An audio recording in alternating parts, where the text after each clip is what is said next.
बात 9 फरवरी 2012 की है। दिल्ली के कुतुब विहार के फेज 2 में कुंवर सिंह नेगी नाम के व्यक्ति अपने पूरे परिवार वालों के साथ रहते थे। वैसे तो कुंवर सिंह मूल रूप से उत्तराखंड के थे, मगर काम के सिलसिले में दिल्ली में रहा करते थे। कुंवर सिंह नेगी बेहद गरीब थे तथा बतौर सिक्योरिटी गार्ड के तौर पर काम करते हुए अपने परिवार का भरण पोषण करते थे। इन्हें बतौर सिक्योरिटी गार्ड काम करते हुए एक लंबा अरसा बीत चुका था, मगर अब 2012 के आसपास इस सिक्योरिटी गार्ड की नौकरी छोड़ने का मन बनाने लगे थे, क्योंकि परिवार की बड़ी बेटी जॉब करने लगी थी। इस बेटी का नाम था किरण नेगी। घटना के समय किरण की उम्र 19 साल थी। किरण नेगी पढ़ाई लिखाई में बचपन से ही काफी तेज थी और पढ़ाई खत्म करने के बाद इसने एक कंपनी में जॉब भी ज्वाइन कर ली थी। किरण का ऑफिस उसके घर से महज कुछ ही दूरी पर था और वो लगभग 20 मिनट पैदल चलकर ऑफिस से घर और घर से ऑफिस पहुंच जाया करती थी। रोज की तरह 9 फरवरी 2012 को भी किरण नेगी ऑफिस जाती हैं, मगर आज उसे ऑफिस से घर आते हुए थोड़ी देर हो जाती है। रात के लगभग 9 बज चुके थे, मगर किरण अब तक घर नहीं लौटी थी। किरण को भी पता था कि अगर उसे घर लौटने में थोड़ी देर और हुई तो परिवार वाले ज्यादा परेशान हो जाएंगे, इसलिए वो अपनी 2 और सहेलियों के साथ तेजी से कदम बढ़ाते हुए अपने घर की तरफ बढ़ने लगती है। अभी किरण अपने घर से कुछ ही कदम की दूरी पर थी, तभी अचानक से एक लाल रंग की टाटा इंडिका कार उसके पास आकर रुकती है। अभी ये तीनों लड़कियां कुछ समझ पाती उससे पहले ही कार से 2 लड़के उतरते हैं और अचानक से किरण को एक झटके में खींचकर कार के अंदर डाल लेते हैं।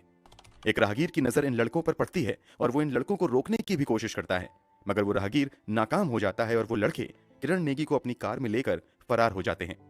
अब किरण की दोनों सहेलियां भागती हुई किरण के घर जाती हैं और इस घटना की जानकारी उसके माता पिता को देती हैं। बेटी की किडनैपिंग की खबर पाते ही किरण नेगी के पिता भागते हुए पास के छावला थाने जाते हैं।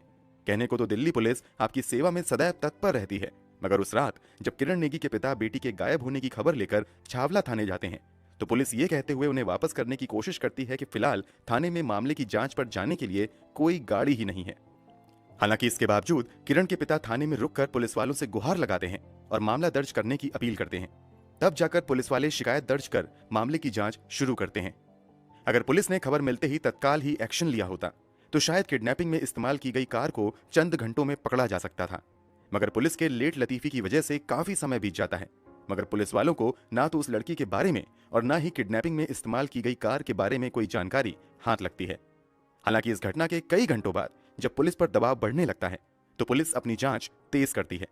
शुरुआती जांच में पुलिस वालों के सामने आता है कि कुछ लोगों ने लाल रंग की टाटा इंडिका कार को हरियाणा की तरफ जाते हुए देखा है। कुछ सीसीटीवी फुटेज से भी ये बात साफ हो जाती है कि लाल रंग की कार हरियाणा की तरफ जाती हुई दिखाई दी है। इसी आधार पर पुलिस वाले अपनी जांच आगे बढ़ाते हैं। जांच के क्रम में पुलिस वालों को लाल रंग की वही इंडिका कार मिल जाती है और इस कार के साथ 26 साल का राहुल कुमार नाम का एक लड़का भी पुलिस की पकड़ में आता है। पुलिस वाले सबसे पहले राहुल कुमार को अपनी हिरासत में लेते हैं और फिर पूछताछ का सिलसिला शुरू होता है।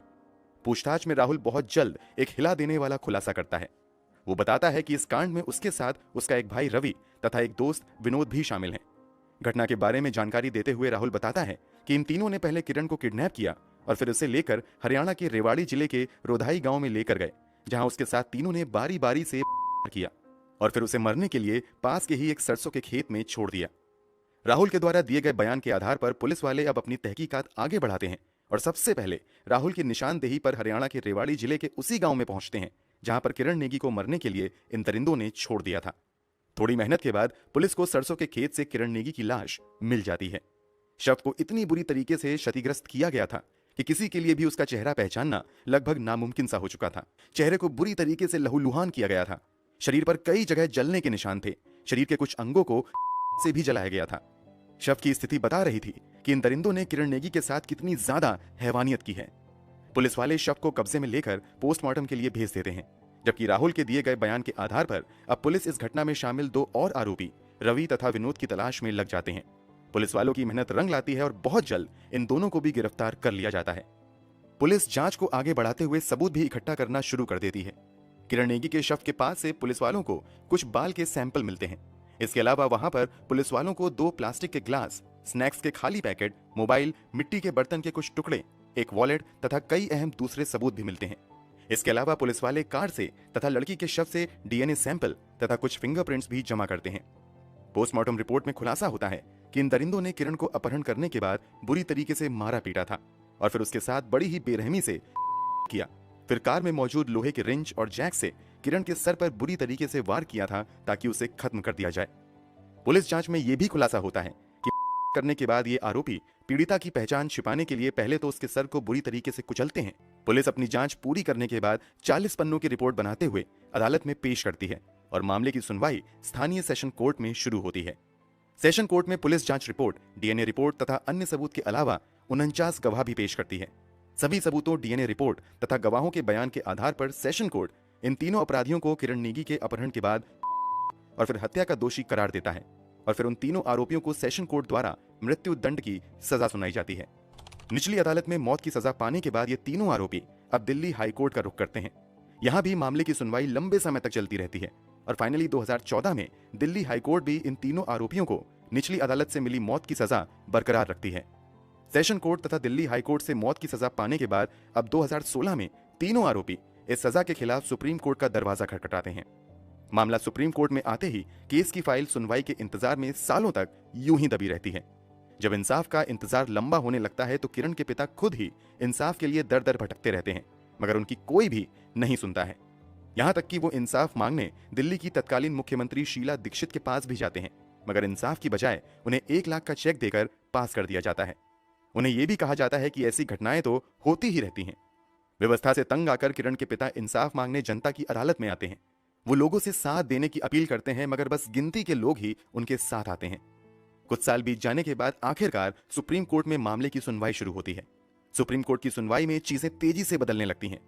जो कुछ अब तक सेशन कोर्ट और हाई कोर्ट में आईने की तरह साफ नजर आ रहा था, सुप्रीम कोर्ट में उसका उल्टा नजर आने लगता है। सुप्रीम कोर्ट की सुनवाई के दौरान पुलिस की कई सारी खामियां सामने आती हैं। पहले तो सुप्रीम कोर्ट द्वारा दिल्ली पुलिस को इसलिए भी फटकार लगाई जाती है कि जब किरण के पिता शिकायत लेकर थाने गए थे तो पुलिस वालों ने मामले की तत्काल जांच करने से इसलिए मना कर दिया था क्योंकि तब उन्होंने थाने में कोई गाड़ी न होने का हवाला दिया था। सुप्रीम कोर्ट में यह भी सामने आता है कि जब हरियाणा के रेवाड़ी में किरण की लाश मिली थी तब पुलिस ने वहीं पर बॉडी की गहराई से जांच नहीं की थी। इस कारण पुलिस ने कई दावे अपनी रिपोर्ट में तो किए, मगर उसके सबूत अदालत में पेश नहीं कर पाई। अमूमन संवेदनशील मामलों में डीएनए सैंपल कलेक्ट करने के तुरंत बाद जांच के लिए भेज दिया जाता है, मगर इस मामले में सामने आता है कि छावला थाने में डीएनए सैंपल को 10 से 11 दिन तक यूं ही छोड़ दिया गया। उसके बाद जांच के लिए भेजा गया। आखिर डीएनए जांच में इतना समय क्यों लगाया गया, इस बारे में दिल्ली पुलिस कोई स्पष्ट जवाब नहीं दे पाई। डीएनए ही नहीं, वारदात में इस्तेमाल किए गए कार को भी दिल्ली पुलिस ने तुरंत फॉरेंसिक लैब में जांच के लिए नहीं भेजा, बल्कि वो कार भी लंबे समय तक थाने में ही खड़ी रही थी। पुलिस ने निचली अदालत में अपने 49 गवाह पेश किए थे, मगर सुप्रीम कोर्ट में सामने आता है कि 49 में से केवल 39 गवाहों के ही बयान ट्रायल कोर्ट में दर्ज किए गए थे। इस पूरी जांच में दिल्ली पुलिस को सुप्रीम कोर्ट से तब सबसे बड़ा झटका मिलता है जब खुलासा होता है कि दिल्ली पुलिस ने अपराधियों की पहचान के लिए अनिवार्य तौर पर आयोजित किया जाने वाला शिनाख्त परेड भी नहीं किया था। कुल मिलाकर सुप्रीम कोर्ट की जांच में दिल्ली पुलिस की कई सारी खामियां नजर आती हैं। इस कारण अदालत में पूरा केस ही कमजोर बन जाता है। जैसा कि कहा जाता है, अदालत भावनाओं के आधार पर नहीं बल्कि सबूत और गवाहों के आधार पर फैसला करती है, और सुप्रीम कोर्ट में भी यही होता है। पूरे मामले की सुनवाई के बाद नवंबर 2022 में सुप्रीम कोर्ट किरण नेगी अपहरण और हत्याकांड के तीनों आरोपियों राहुल, रवि और विनोद को बेगुनाह बताते हुए इस मामले से बरी कर देता है। सुप्रीम कोर्ट के इस फैसले के बाद हर कोई शौक में था कि आखिर जिस लड़की के साथ इतनी दरिंदगी की गई उसके कातिलों को सुप्रीम कोर्ट ने कैसे इतनी आसानी से बरी कर दिया। मगर जैसा कि हमने बताया कि सुप्रीम कोर्ट में दिल्ली पुलिस की जांच में कई सारी खामियां नजर आती हैं। इस आधार पर सभी आरोपियों को बरी कर दिया गया।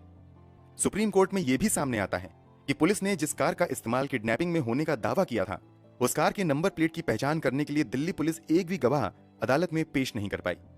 अक्सर मामलों में आई विटनेस से बार बार क्रॉस एग्जामिनेशन किया जाता है, मगर इस मामले में पुलिस ने 10 आई विटनेस से भी क्रॉस एग्जामिनेशन नहीं किया। कुल मिलाकर सुप्रीम कोर्ट ने पाया कि दिल्ली पुलिस द्वारा जितने भी गवाह और सबूत पेश किए गए वो उन तीनों पर आरोप साबित करने के लिए काफी नहीं है। पुलिस एक भी सबूत से आरोपियों का डायरेक्ट कनेक्शन साबित नहीं कर पाई। सुप्रीम कोर्ट के इस फैसले की काफी आलोचना भी हुई और सुप्रीम कोर्ट में पुनर्विचार याचिका भी दायर की गई, मगर वो याचिका भी खारिज हो गई और फिलहाल अब तीनों आरोपी इस मामले से बरी हो चुके हैं। इस फैसले के बाद दिल्ली पुलिस पर भी सवाल उठने शुरू हो गए कि मान लिया कि इन तीनों ने इस अपराध को अंजाम नहीं दिया, तो आखिर किरण के साथ इतनी बड़ी दरिंदगी किसने की? किरण का गुनहगार कौन है? इसका जवाब आज तक नहीं मिल पाया। शायद किरण को कभी इंसाफ भी नहीं मिल पाएगा। दोस्तों, सुप्रीम कोर्ट के इस फैसले पर आपकी क्या राय है? कमेंट बॉक्स में जरूर बताएं।